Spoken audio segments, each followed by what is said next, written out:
The pristine halls of Galactic Academy sparkled under the artificial sunlight of three different stellar configurations, carefully calibrated to accommodate its diverse student body. Principal Vex 427, a being composed primarily of crystalline neural networks, hovered anxiously outside the main entrance. Today marked a historic, and potentially catastrophic, moment in the Academy's 10,000-year history. Their first human student. Remember, Vex 427 transmitted to the assembled faculty, their crystalline structure vibrating with nervous energy. The human juvenile has been thoroughly screened.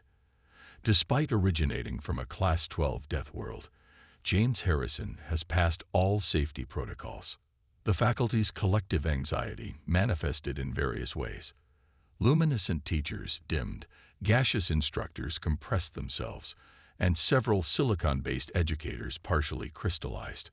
They had all seen the briefing materials about Earth, a planet of such extreme conditions that its native species had evolved to survive constant disasters, predators, and environmental hazards.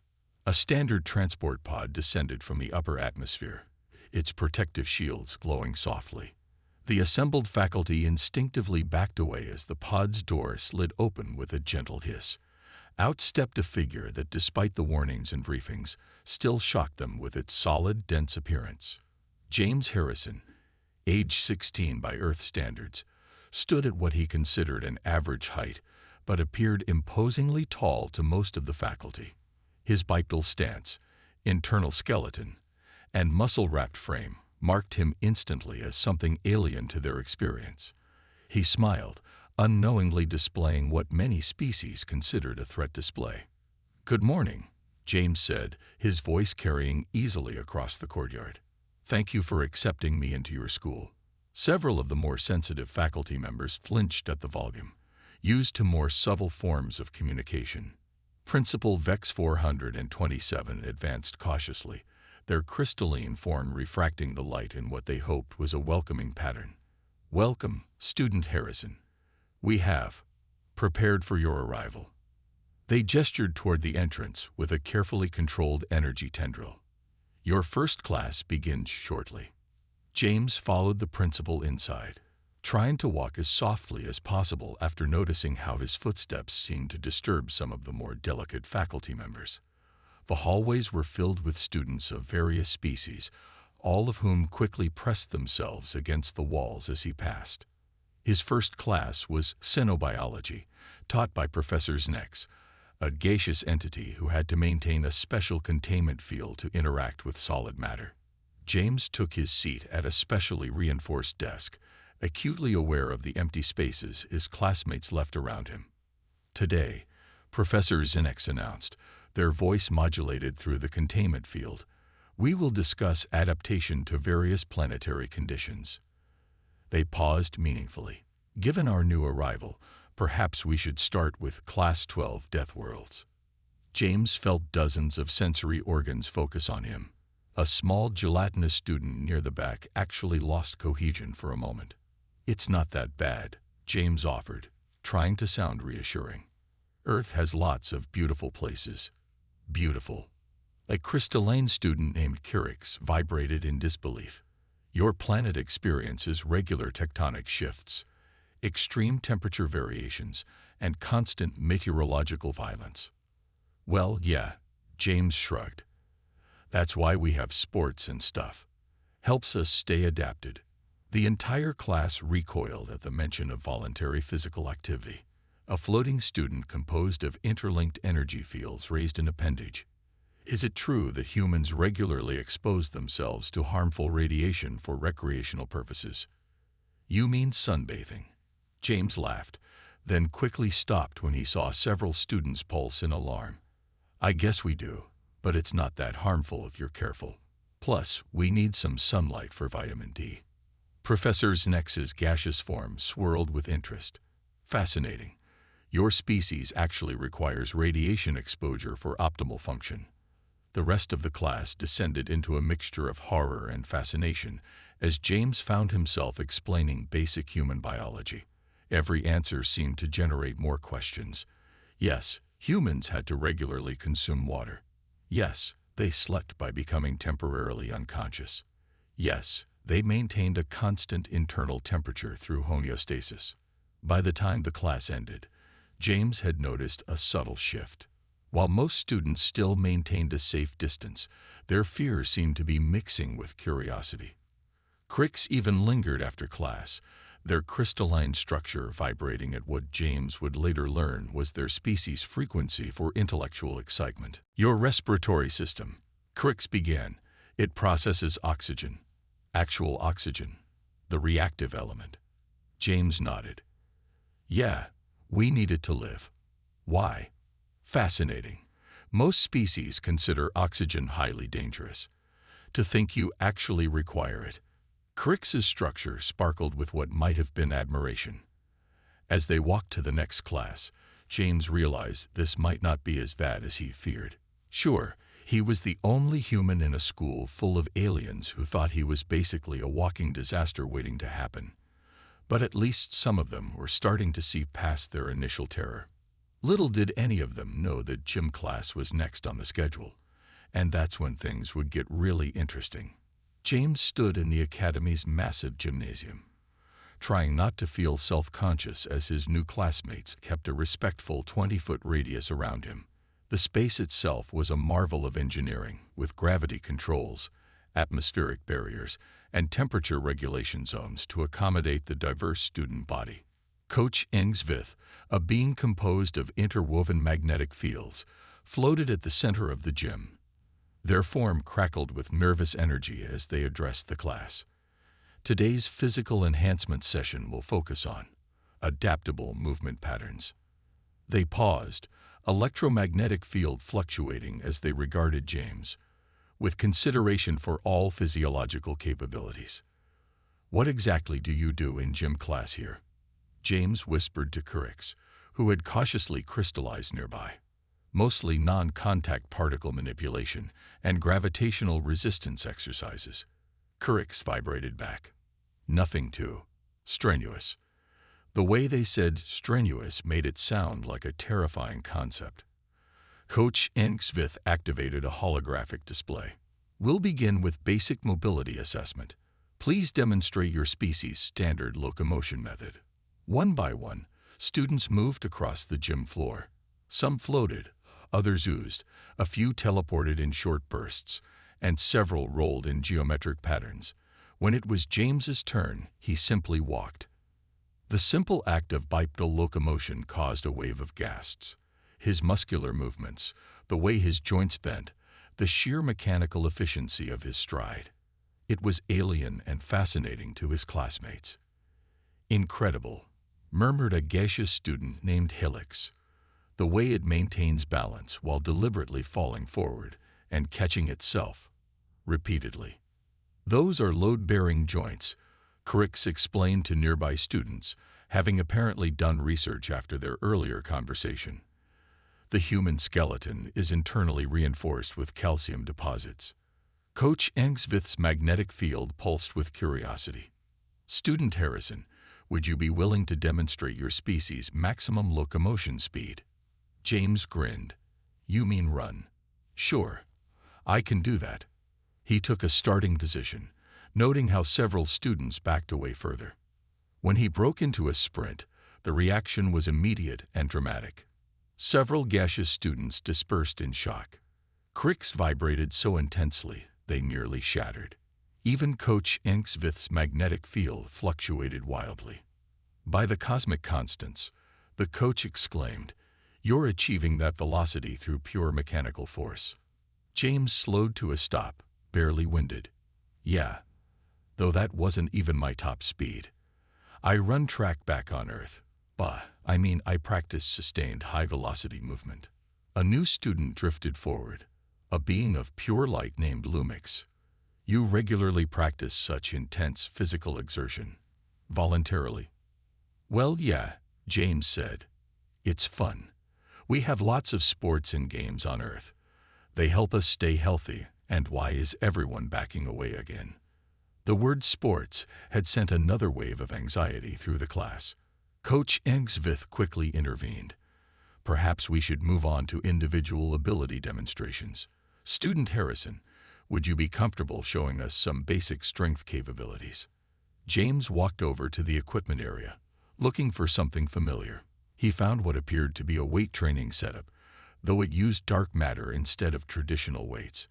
How about some pull-ups? The class watched in fascinated horror as James gripped the bar and began pulling himself up repeatedly. The simple act of a human working against gravity through pure muscular strength was unprecedented in their experience. The force required, Crix whispered, their crystalline form glowing with excitement. It's manipulating its mass against planetary attraction without technological assistance. As James completed his set, he noticed something had changed. The fear in his classmates' postures and expressions was being replaced by something else, amazement. Even those who had initially dispersed were reforming closer to observe. That was impressive, Helix admitted, their gaseous forms swirling thoughtfully. Though terrifying. Thanks, James smiled, then had an idea. Hey, would anyone like to learn some basic human exercises? I could modify them for different physiologies. There was a long pause. Then, to everyone's surprise, Lumix floated forward. I would be interested in understanding more about human physical capabilities. From a safe distance, of course. Me too, Crix chimed in, their crystal structure pulsing with scholarly interest. The biomechanical implications are fascinating. One by one, other students began showing interest. Coach Engsvith's magnetic field stabilized into what might have been approval. Perhaps we could establish a cultural exchange program. Student Harrison could teach us about human physical activities, and we could demonstrate our own methods of enhancement. James spent the rest of the class showing his classmates modified versions of basic exercises. Crix learned a crystalline form of push-ups. Helix practiced gaseous compression techniques, and Lumix experimented with photonic intensity training. By the end of the session, something remarkable had happened. The fear that had permeated the gym earlier had largely dissipated. In its place was a growing sense of curiosity and even respect. You know, Helix commented as they reformed near James, for a Deathworlder, you're surprisingly pedagogical. Thanks, James laughed. I think what you're seeing is just basic human adaptation. We're good at figuring out how to work with what we've got. As they left the gym, James found himself surrounded by classmates asking questions about human physical capabilities. The 20-foot safety radius had shrunk to a mere 10 feet. Progress, he supposed. Next time, Crix vibrated excitedly. Could you tell us more about these sports you mentioned? From a theoretical perspective. Of course. James smiled, already planning how to introduce his alien classmates to the concept of basketball. One step at a time, he thought. One step at a time. The Academy's grand hall hummed with nervous energy as Principal Vex 427's announcement reverberated through the various atmospheric chambers. In celebration of our successful integration initiatives, we will be hosting the first-ever interspecies athletic tournament. James sat with his now regular lunch group, Crix, Helix, and Lumix, all of whom were processing the news in their own unique ways. Crix's crystalline structure was vibrating at an anxious frequency, while Helix had compressed themselves into a tight, worried ball of gas. A tournament. Lumix's photonic form flickered uncertainly, involving physical activities, with a Deathworlder. Hey, James protested good-naturedly. I thought we were past that whole Deathworlder thing. We are, Crix chimed in, their crystal facets reflecting light in a pattern James had learned meant amusement. But you have to admit, your physical capabilities are significantly different from ours. That's it, James exclaimed, causing several nearby students to pulse in surprise. That's exactly why we should form a team. Not despite our differences, but because of them. Over the next few weeks, James and his friends worked to create something unprecedented. A truly multi-species athletic team. They developed hybrid sports that played to everyone's strengths. Helix learned to use their gaseous nature to carry the ball through tight spaces. Cricks discovered their crystalline form could redirect light beams from Lumix with remarkable accuracy. James provided the raw physical power when needed, but more importantly, he helped coordinate their diverse abilities into coherent strategies. The training sessions became the talk of the Academy. Other students began to watch, first from a safe distance, then with growing interest. Soon, more species joined their team. A liquid mercury being who could split into multiple smaller forms, a quantum phase student who could exist in multiple positions simultaneously, and even a tiny gravitational singularity who had previously been too shy to participate in any school activities. Crisis at the Academy. The day of the tournament began with an emergency alert.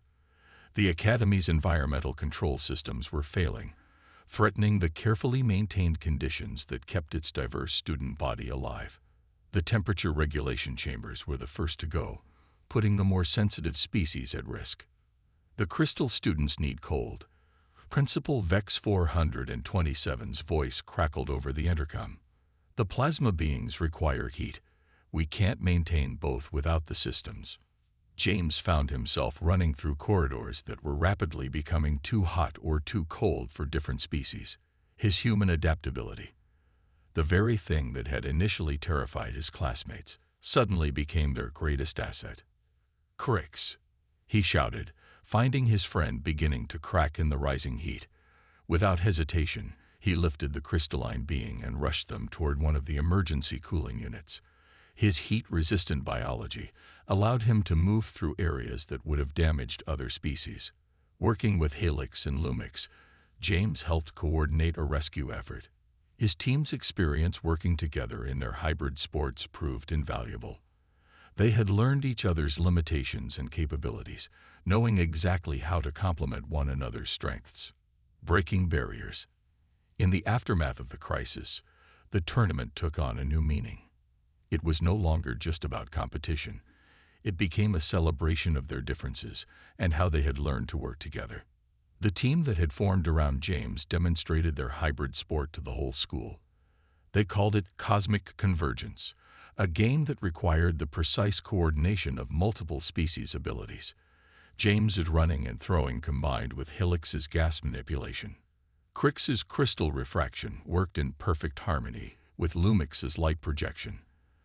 The quantum phase student and the gravitational singularity added elements that seemed to bend reality itself. As they played, James realized something had fundamentally changed at the Academy. The fear that had greeted his arrival was gone, replaced by understanding and respect. His classmates no longer saw him as just a Deathworlder. He was James, the human who had helped them see that their differences could be strengths. Principal Vex 427's crystalline form glowed with pride as they addressed the school. When we accepted our first human student, many feared it would end in disaster. Instead, it has led to one of the greatest advances in interspecies cooperation in our history. The principal announced the establishment of a new integration program, with James and his team serving as mentors for future students from other challenging worlds. The Academy would become a true crossroads of galactic culture, where beings of all physiologies could learn from each other. Later, in the now familiar gymnasium where it had all started, James sat with his friends. "You know," he said, "back on Earth, they were worried I might not fit in here." Cricks chimed with laughter, their crystal structure now comfortable enough to brush against James's arm. "Technically, you didn't fit in. You helped us all create something new instead." Helix swirled in agreement. Who would have thought a Deathworlder would teach us so much about living together? As James looked around at his unlikely group of friends, he smiled. They had done more than break down barriers. They had shown that the very things that made them different could bring them together. The Academy would never be the same, and that was exactly how it should be. "So," Lumix pulsed mischievously, "when do we start teaching the next batch of Deathworlders?" James laughed, causing a few nearby freshman students to jump slightly. Some things, it seemed, would take a little more time to get used to. But they had all the time in the galaxy, and now they knew exactly how to use it.